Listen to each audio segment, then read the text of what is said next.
छगन भुजबळ साहेब कॅबिनेटमधनं कुठेही निघून गेले नाहीत. छगन भुजबळ साहेबांची माझी चर्चा झालेली आहे.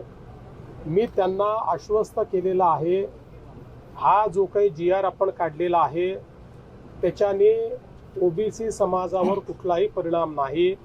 हा सरसकट GR नाही, हा पुराव्याचाच GR आहे. फक्त मराठवाड्यामध्ये इंग्रजांचं राज्य नव्हतं, मराठवाड्यामध्ये निजामाचं राज्य होतं.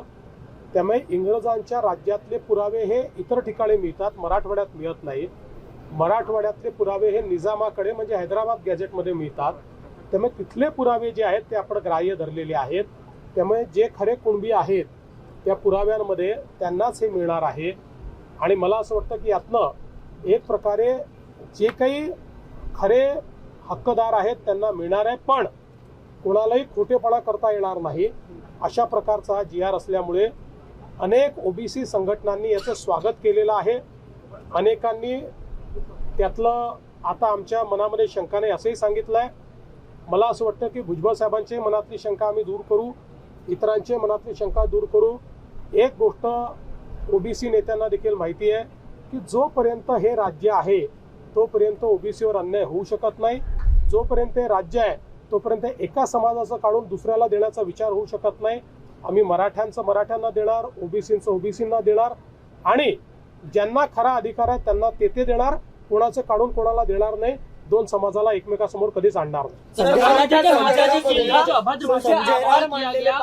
मराठा समाजाने सुद्धा तुमचे आभार मानलेले पाहिले. कोणतीही कटुता ही मुख्यमंत्र्यांबद्दल नाही, कारण की आधी सुद्धा 10% जे आरक्षण मिळालं ते मुख्यमंत्री देवेंद्र फडणवीस असतानाच मिळालं होतं आणि आत्ताचा GR जो निघाला तोही तुमच्यामुळेच निघालेला आहे. काय म्हणाल? मी त्यांचे आभार मानेन आणि मी त्यांना सांगू इच्छितो की अनेक वेळा समजुती गैरसमजुती होतात.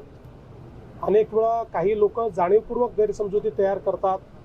पण आम्ही जे काही राजकारण शिकलो त्या राजकारणामध्ये पथका अंतिम लक्ष्य नहीं है, सिंहासन चढ़ते जाना, सब समाज को लिए साथ में आगे है बढ़ते जाना, हे आमचं ब्रीद वाक्य आहे.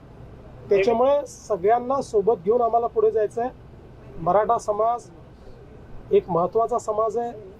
या महाराष्ट्राच्या जडणघडणीमध्ये एक मोठं कॉन्ट्रीब्युशन दिलेला हा समाज आहे. त्यामुळे या समाजाचं कल्याण झालंच पाहिजे. पण त्यासोबत आपल्या ज्या 18 पगड जाती आहेत ज्यांनी स्वराज्यामध्ये छत्रपती शिवाजी महाराजांचे मावळे म्हणून त्या ठिकाणी काम केलेलं आहे, त्यांनीही बलिदान दिलेलं आहे. कोणावरच अन्याय होऊ नये ही आमची भावना आहे आणि तीच पुढे राहील. आता पुन्हा 9 गुन्हे दाखल झाले. या आधी गुन्हे झाले ते मागे घेण्याचं सरकारने म्हटलं होतं. आता पुन्हा 9 गुन्हे जे आहेत ते दाखल झालेले. आताचे जे गुन्हे आहेत ते माननीय उच्च न्यायालयाच्या आदेशानुसार दाखल झालेले आहेत. त्यामुळे त्याच्यावर जो काही निर्णय आहे तो उच्च न्यायालयाच्या निदर्शनास आणूनच आम्हाला घ्यावा लागेल. लेकिन अब कहीं ना कहीं जो OBC नेता है, चाहे छगन भुजबल हो या तमाम ऐसे नेता है, वो इस पर शक पैदा कर रहे हैं. कैबिनेट छोड़ करके देखिए, कोई क्लियरिटी अगर आप दे सके तो. कोई कैबिनेट छोड़कर गया नहीं, सारे कैबिनेट में है और सभी OBC नेताओं को हमने स्पष्ट किया है. हमने जो GR निकाला उसका OBC पर कोई असर नहीं है. हमने सबको OBC में डाल दो इस मांग को स्वीकारा नहीं है. हमने जिनके पास वैलिड एविडेंस है उन्हीं को OBC में आने का हम लोगों ने एक जरिया तैयार किया है. और सबसे बड़ी बात यह है कि राष्ट्रीय OBC महासंघ ने हमारे GR को पूरा इंटरप्रेट करने के बाद ये कहा है कि इससे OBC के ऊपर कोई असर होता नहीं है. उन्होंने इसके ऊपर अपनी भूमिका स्पष्ट की है. भुजबल साहब से भी मेरी चर्चा हुई है, मैंने उनको भी यह समझाया है और मुझे लगता है कि सारे OBC नेता इसको मान्यता देंगे.